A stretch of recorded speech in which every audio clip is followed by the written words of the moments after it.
The boy was on the ground in the loading dock behind the grocery store, and 3 men in golf shirts stood over him. And a girl, no older than 17, had her body flung across his like a thrown blanket. She was screaming.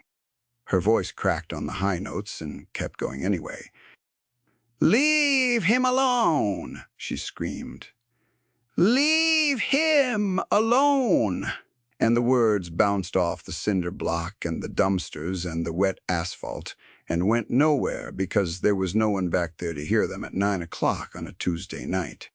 No one except the man parked in the dark 30 feet away, sitting on a black machine with the engine off, who had come for cigarettes and stayed for the quiet.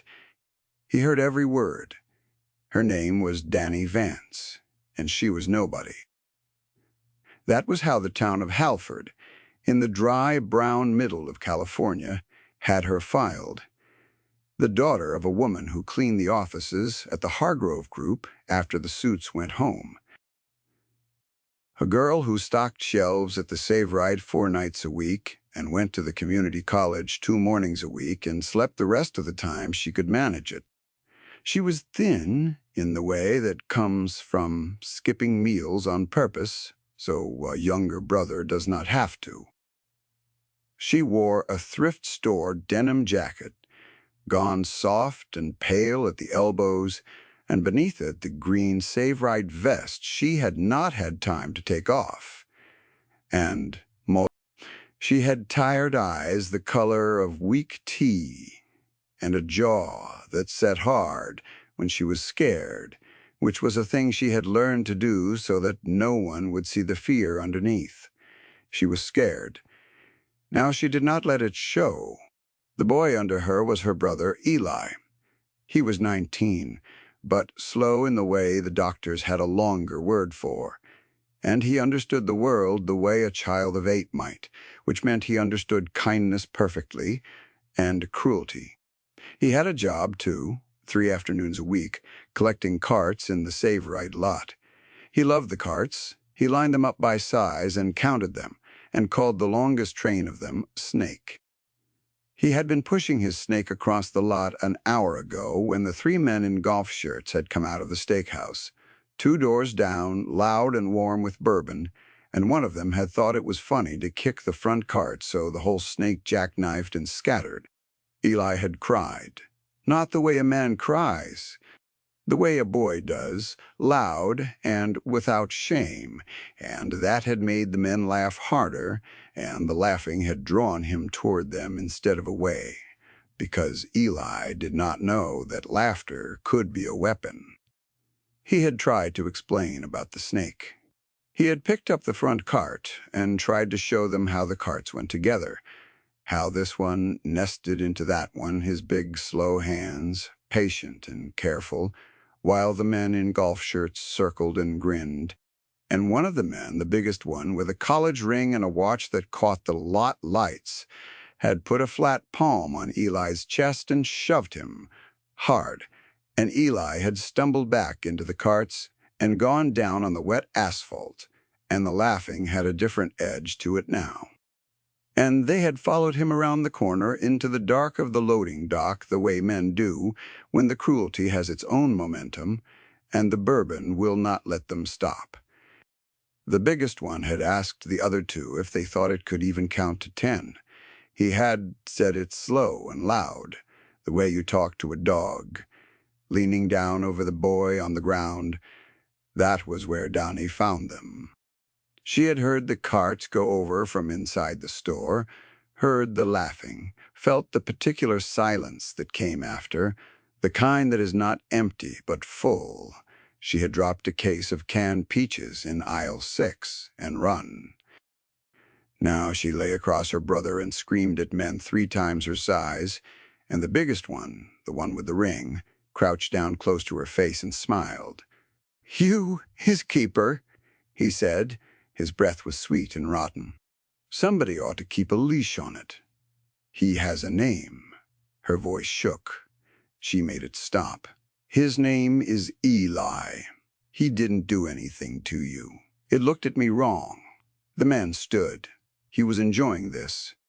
That was the thing she would remember, the enjoyment, the leisure of it, the way none of the three felt any hurry at all.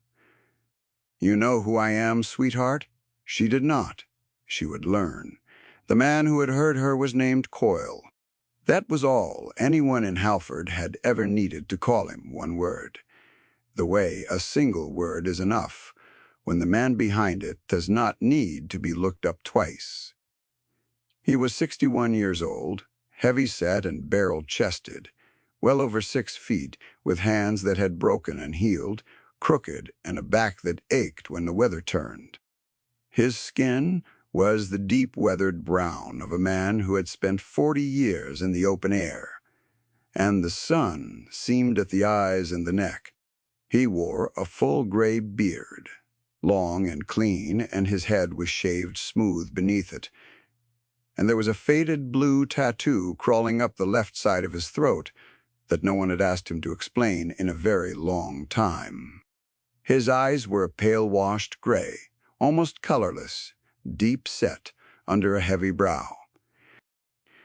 He wore a black leather cut, worn soft and shining at the shoulders from decades of wind, and across the back of it, stitched in white and bone, was the rocker of the Ash Saints Motorcycle Club, and the death's head with the laurel beneath it that the club had carried since before Coyle was a man, and over the heart, the small white patch that said only President.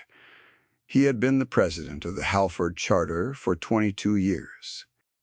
He had buried 11 brothers and raised 2 daughters and a granddaughter and outlived 1 wife, and he had come to the back of the Save Right tonight because the gas station was closed and the grocery sold the brand he liked, and he had sat down on his bike in the dark to finish a cigarette before he went in, because his doctor had told him to quit, and he was down to 2 a day, and he savored them. He heard the carts go over.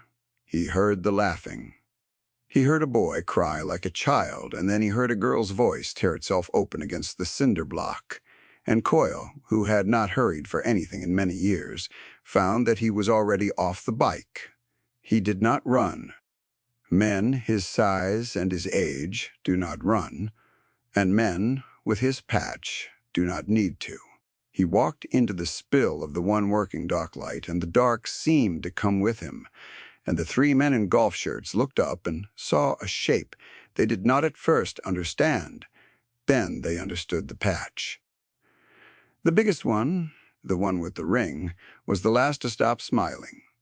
"This is a private conversation, Pops," he said.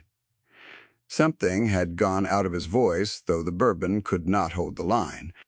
He looked instead at the girl on the ground, and at the boy beneath her, who had stopped crying and was staring up at the big man with the open wonder of a child who has just seen a bear walk out of the trees. Coyle looked at the boy a long moment. Something moved in the colorless eyes. "You hurt?" Coyle said to the boy. His voice was a low gravel rumble that seemed to come up out of the asphalt. "They knocked over my snake," he said. "The whole snake." "We'll fix the snake," Coyle said. "Stand your sister up." And Eli, who took instruction better than he took comfort, scrambled to his feet and helped Danny off the ground, both of them keeping the big man between themselves and the 3 in golf shirts, now instinctively the way you put a wall at your back. The man with the ring tried once more. "You have no idea who I am," he said. Coyle turned the pale eyes on him at last, and looked at him the way a man looks at something he has scraped off his boot, and said nothing at all. And the silence did what no shout could have done. The other 2 men had already started backing toward the corner. The man with the ring held his ground 1 heartbeat longer than his courage, and then he was moving too fast, talking the whole way about lawyers and the sheriff, and you'll be sorry, and then the 3 of them were gone around the cinder block and out into the lit lot, and the loading dock was quiet again, and the dock light buzzed. Danny stood with her arm around her brother and looked at the enormous stranger who had not laid a hand on anyone and had emptied the dock anyway. Her heart was slamming so hard she could feel it in her teeth. "Thank you," she said. Coyle bent, with a grunt, and picked up the case of nothing, an empty crushed soda can the boy had been clutching, and handed it to Eli as though it were a thing of value. "Don't thank me yet," he said. "Men like that. They don't stop because you stop them. They stop because they have to." He looked at her. "Who was that?" "I don't know." She would find out within the week, though, because the man with the college ring was named Brent Hargrove, and his father owned the Hargrove Group, and the Hargrove Group owned half of Halford, and the half-it did not own it, leased. Denny learned the name the next morning when she came to work, and the assistant manager, a nervous man named Pruitt, took her into the back office and would not look at her. There had been a complaint, he said, a customer, an incident in the lot. There were allegations that her brother had behaved aggressively, had frightened patrons, had perhaps put hands on a man. The Saverite, Pruitt said, valued the family, valued Danny's work, but it had a relationship with certain people in this town that it could not afford to. He used the word liability. He used it twice. Eli's employment was being terminated effective immediately. And there was a question, Pruitt said, his voice dropping, of whether it was appropriate for Danny to continue, given the conflict, given how it looked. She did not cry in the office. She had learned not to cry where it would be seen. She kept her job, barely, on a verbal warning for a thing she had not done, and she walked Eli home that afternoon. And he did not understand why he could not collect the carts anymore, and she did not have the words to explain it to him. Because the true explanation was that a rich man's son had been embarrassed in front of a girl in a green vest and had decided that the cure for his embarrassment was to take the one job in the world that her brother loved. It got worse before it got better. The way these things do. The Vances rented a small house at the edge of the Orchard Road, 3 rooms and a sloping porch, from a holding company that turned out, when Danny finally read the letter all the way to the bottom, to be a holding company owned by the Hargrove Group. The letter said the lease was being reviewed. The letter said there had been concerns raised about the suitability of the tenancy. The letter said that the rent, which had not changed in 4 years, would be increasing by $400 a month, effective the 1st, and that if this presented a hardship, the tenant was welcome to vacate. $400 was the difference between Danny sleeping and Danny not sleeping. $400 was Eli's medication. $400 was a wall, built specifically by a man she had embarrassed, to fall on her. She understood then what she was up against. Brent Hargrove had not thrown a punch. He did not need to. He had a whole town arranged into levers, and he had begun, methodically and from a great height, to pull them. She did not go to the sheriff. She had grown up in Halford, and she knew that the sheriff's re-election signs went up on Hargrove land every 4 years, and that the sheriff and old man Hargrove golfed at the same club. She did not go to a lawyer, because the only lawyers in Halford who would take a case against the Hargrove Group were the ones the Hargrove Group had already retained, so that no one else could. She lay awake, doing arithmetic that did not work, no matter which way she stacked the numbers. And then on Thursday, when she came out to the lot at the end of her shift, the big man was there. He was leaning against the wall, by the dumpsters, with another man, younger, lean and watchful, with hard, flat eyes and a single white scar through his right eyebrow, and a cut that said Sergeant at arms over the heart. The younger man did not introduce himself, and Coyle did not introduce him. He was called Reb. She would learn, and he spoke about once an hour, and when he did, men leaned in to hear it. They didn't stop, Coyle said. It was not a question. So she told him. She told him about Pruitt and the word liability. She told him about the lease and the $400 and the holding company at the bottom of the page. She told him the name, Brent Hargrove, and the father, and the Hargrove Group, and she watched the two men exchange a look that had no surprise in it at all, only a kind of grim recognition, the look of men who have seen this particular animal before and know its habits. "Hargrove," Reb said. "One word, an hour's worth." Coyle was quiet a long moment. Then he said, "You did a brave thing in that lot. You know that. I didn't think about it. That's what brave is." He pushed off the wall. "The ones who think about it, mostly, don't do it." He looked at her with the pale eyes. "We take care of our own. You stepped in front of trouble for somebody who couldn't step in front of it themselves. That makes you something to us, whether you want to be or not. You understand what I'm telling you?" She did not fully. Not then. She would. "What are you going to do?" she asked of him. And here, Coyle did a thing she did not expect. He smiled, a small thing, almost gentle, lost in the gray beard. "Nothing he can take to a sheriff," he said. "Men like Hargrove, they don't fear getting hit. They've never been hit in their lives, and they've got insurance against it anyway. Lawyers and cameras and friends in the right offices.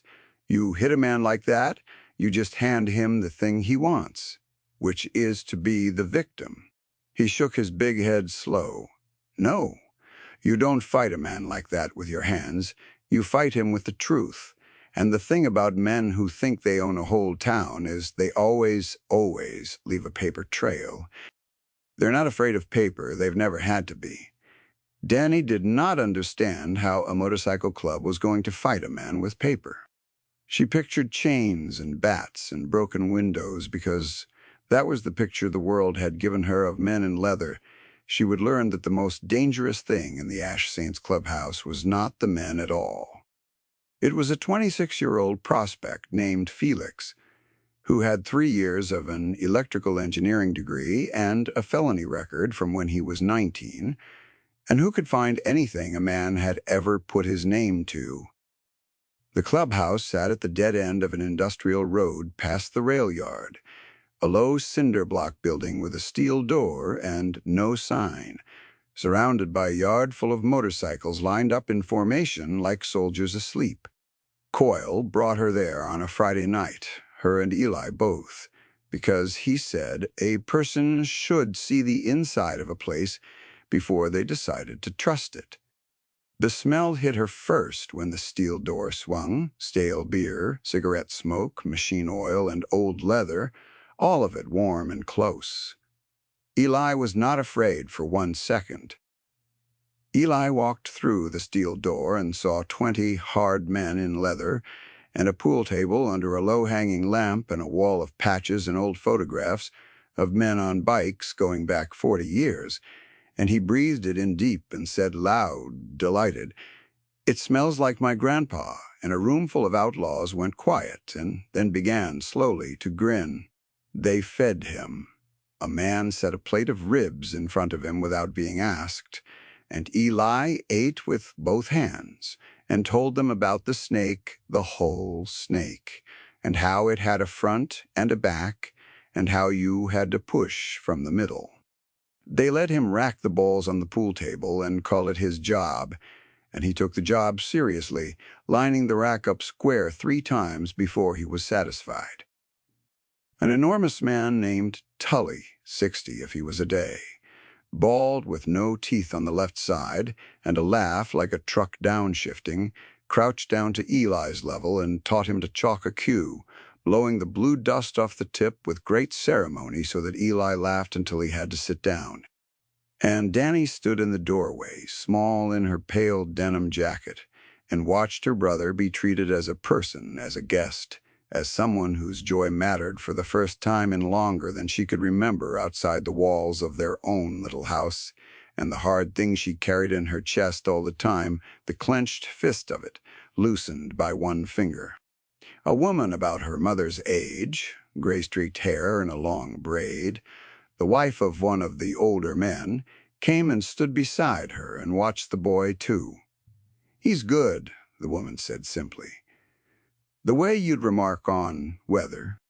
They can always tell who's good. It's why half of them are here." She put a paper cup of coffee in Danny's hands and did not say anything else, and somehow that was the kindest thing anyone had done for Danny in a year.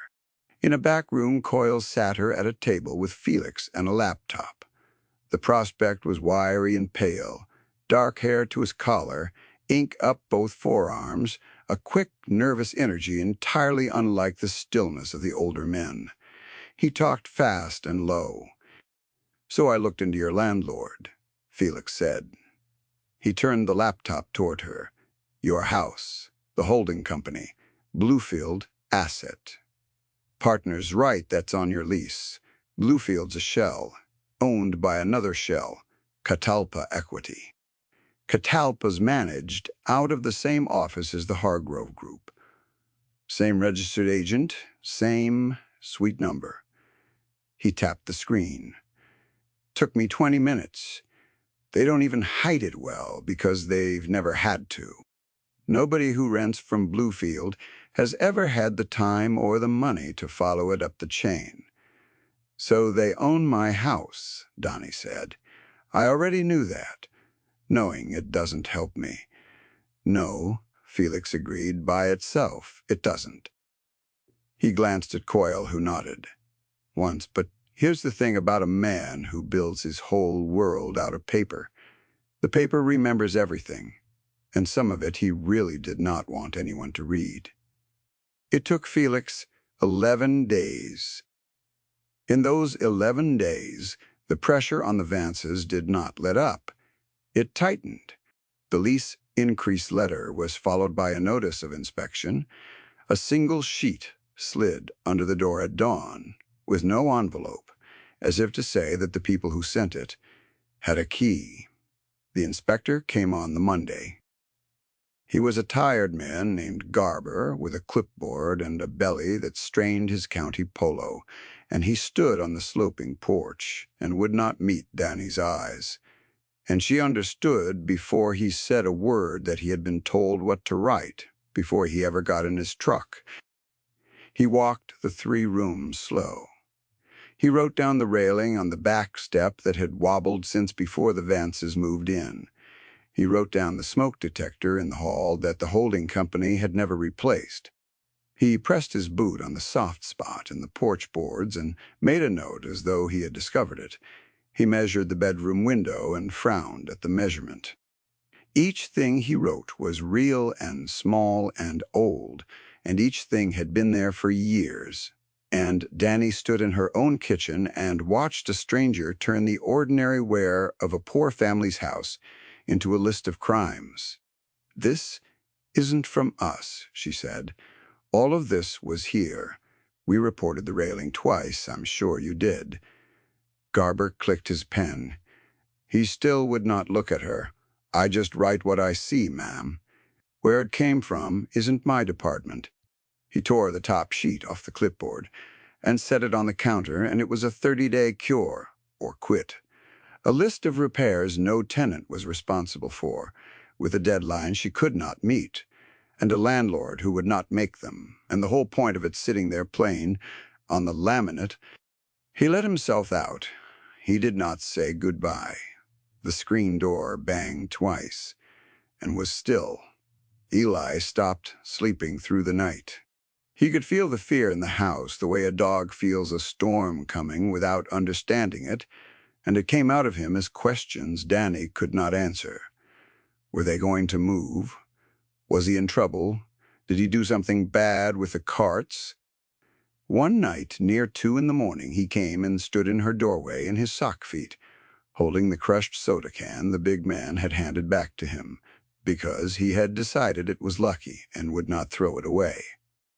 "Is the bear still our friend?" he asked, meaning Coyle, and she said, Yes, the bear is still our friend. Go to sleep. And he went, and she lay in the dark and listened to the house and did the arithmetic again, and it still did not work.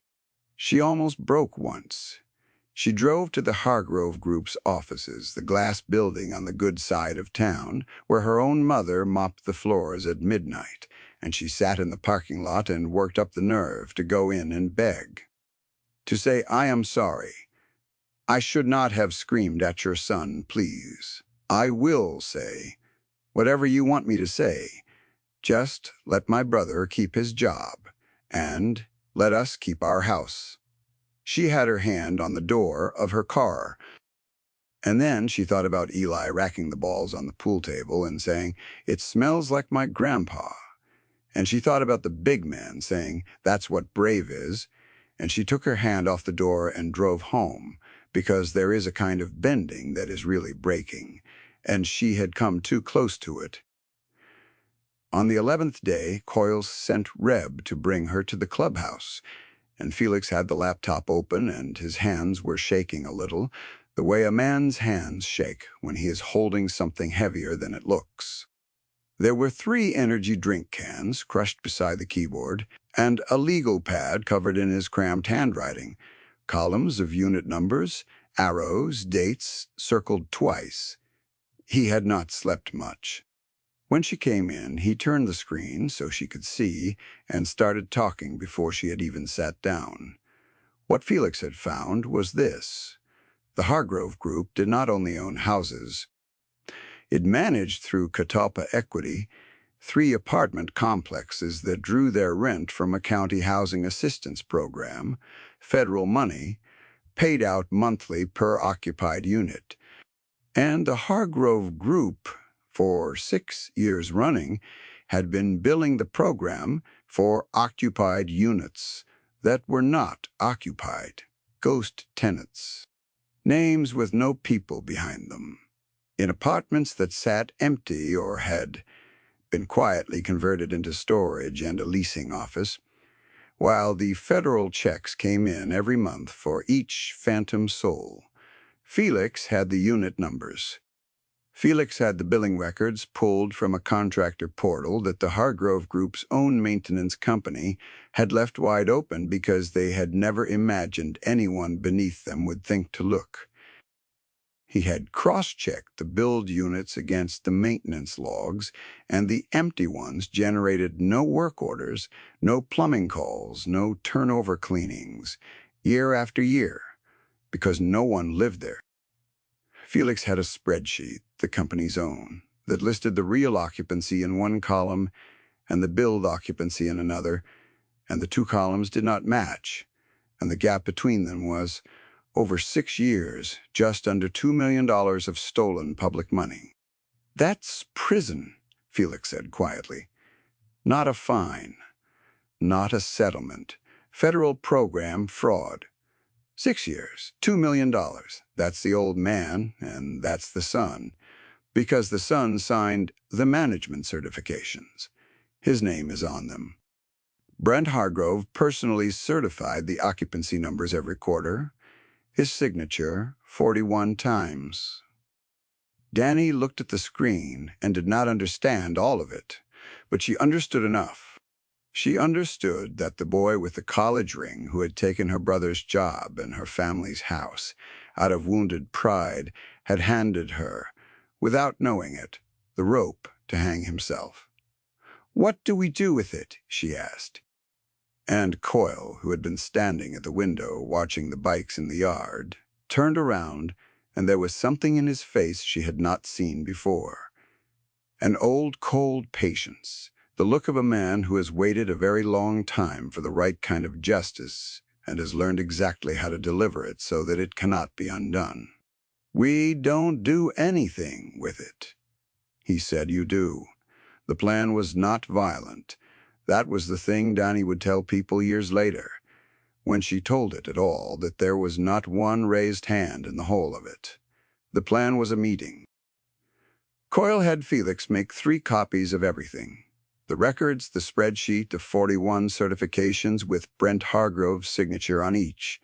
One copy went into a safe deposit box in a bank 2 counties over, in Danny's name.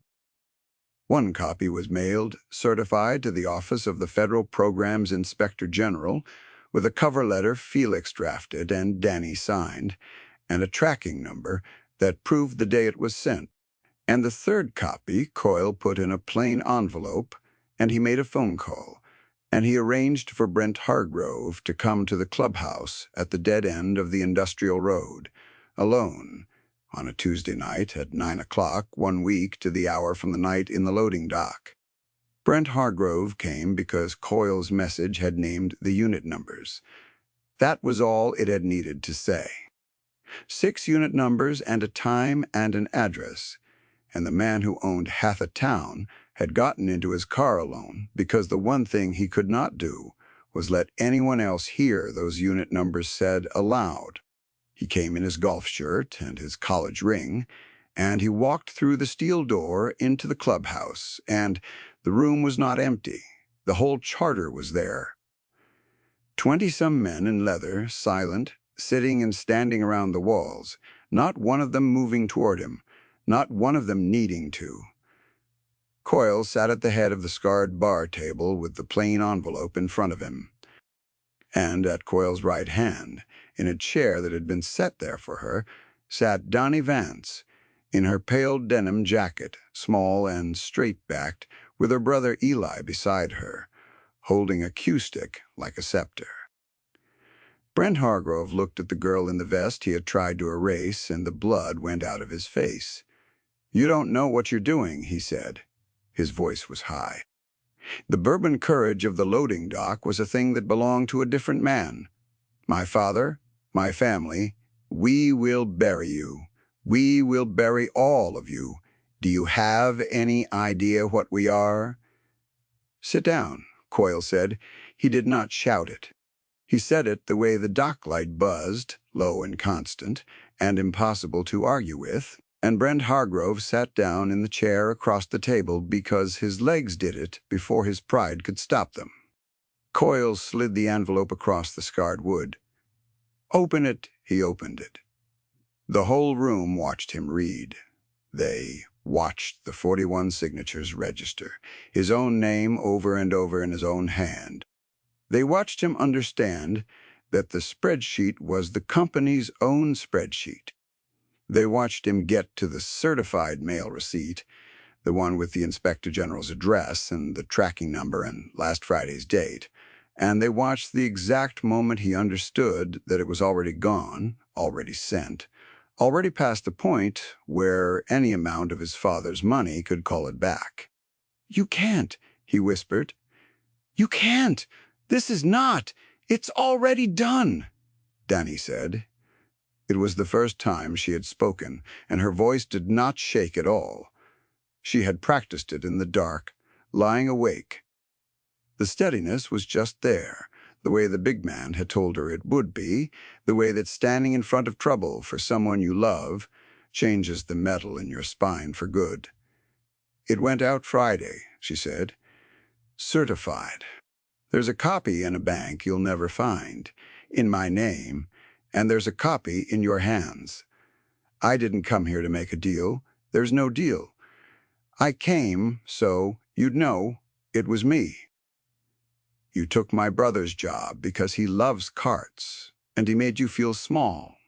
You tried to take our house. You sent an inspector to write up a railing that was broken when we moved in." She leaned forward. "His name is Eli." "You never even asked his name," Brent Hargrove began, then to come apart. It was not loud. It was the quiet, total collapse of a man who has just felt the floor of his entire life give way, who has spent 40 years certain that the rules were things that happened to other people, and who is feeling for the first time the specific terror of being a person to whom they will now happen. He put his manicured hands flat on the scarred table to stop them shaking, and they shook anyway. He said his father's name like a prayer that he already knew would not be answered. He looked around the silent room of leather and chrome and bone-white patches for a single face that might take his side, and found 20 that would not, and one small girl in a denim jacket who had warned him in a loading dock that he had a name, that her brother had a name and whom he had not believed. Coyle let him sit in it. He let the collapse run its full course the way you let a fire burn down to where it is safe to walk past, because the point had never been to hurt the man. The point had been for the man to understand, completely and forever, that the armor he had worn his whole life was gone, that the badges and the money and the friends in the right offices could not reach him here, and would not be able to reach him in the place he was going, and that the thing that had brought him down was not a fist or a chain, but a girl he had decided was nobody. "Here's what happens now," Coyle said. "When it was time, you go home. You tell your father. The Inspector General's office already has it, so there's nothing to clean up, nothing to bury, nobody to pay off, because it's federal and it's out of your reach, and it has been since Friday. The lease on that house goes back to what it was tonight. The boy gets his job back, if he still wants it, which is his to decide and nobody else's. And you," he leaned forward, and the pale eyes held the younger man pinned, "you never come near this family again. Not the girl, not the boy, not the mother who mops your floors at midnight, who you didn't know was her mother, did you? You don't drive down their road. You don't say their name. You spend whatever time you've got left before that office finishes its work pretending you never heard of Halford." He sat back. "That's not a threat. I haven't threatened you once. That's just the shape of the rest of your life. Now, get out of my clubhouse." Brent Hargrove got out. He stood on legs that did not work right, and he walked to the steel door, and he fumbled it open, and he went out into the dark, and somewhere out past the rail yard a car door slammed, and an engine turned over, and then there was nothing but the buzz of the lights and the quiet of 20 men who had not moved. The federal indictment came 8 months later. It named the father and the son both. Now, it was in the regional paper for 2 days, and then the lawyers got involved, and it went quiet, the way these things do. But the unit numbers were in it, and the 41 certification and a settlement that took the glass building and the holding companies and the country club membership and left the Hargrove name as a thing people in Halford said the way you say the name of a bad year. Brent Hargrove did not go to the clubhouse again. He did not drive down the Orchard Road. He kept in the end the one promise he had ever made the Vances, which was to pretend they did not exist, and he kept it because it was the only door left open to him.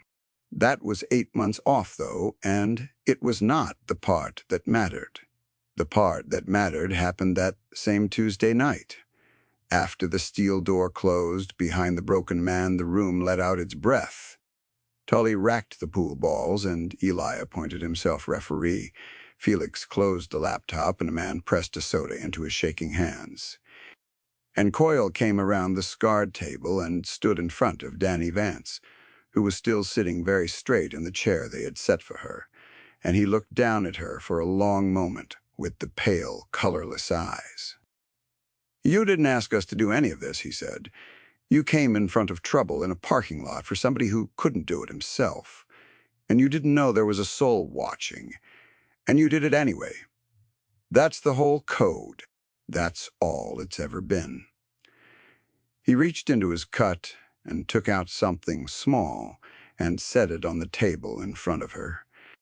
It was a patch, white on black, the death's head and laurel small enough to hold in a palm, the kind a club gives to someone who is not a member and never will be, but who is theirs now all the same, theirs to protect marked. "Your family," he said. "You and the boy both. That doesn't expire. Anybody in this town gives you trouble again, you don't beg anybody. You come down the industrial road and you knock on that door." Danny picked up the patch. It was warm from being against the big man's chest. She did not cry, because she had taught herself a long time ago not to cry where it would be seen, but her hand closed around it hard, and across the room her brother lined up a shot he could not possibly make, and sank it, and the whole room roared like it was the World Series, and Eli looked up at her with his whole heart in his face and yelled, "Danny, Danny, did you see?" And she said, yes. She had seen. She had seen all of it. They rode the Vances home that night, the whole charter, a formation of motorcycles down the orchard road in the dark, chrome catching the moon, engines low and steady, and Eli rode behind Tully with his arms wide like wings the whole way, screaming with joy into the wind. And the neighbors who had watched the inspector come and had whispered about the family at the edge of the orchard came out onto their porches to see what the thunder was. And what they saw was a girl in a pale denim jacket stepping off the back of the president's bike in front of her own small house that was hers again. She put the patch on the wall by the door where the lease letters had been pinned. She made eggs. Eli set the table, 2 forks at each place, because he liked the symmetry, and the porch light caught the chrome of a single bike still idling at the end of the road, watching the house until the kitchen light came on, and then it was gone, and the road was quiet and the eggs were good. Denny Vance sat down at her own table in a house no one could take from her, and ate a meal, slow, all the way to the end, because there was no longer any reason to hurry, and no longer anyone she had to feed first. If this story moved something in you, if you have ever stood in front of trouble for someone who could not stand for themselves and wondered whether anyone was watching, stay a moment with that feeling. And if you would, leave a word below for the people in your own life who turned out to be family when it counted, and travel safe.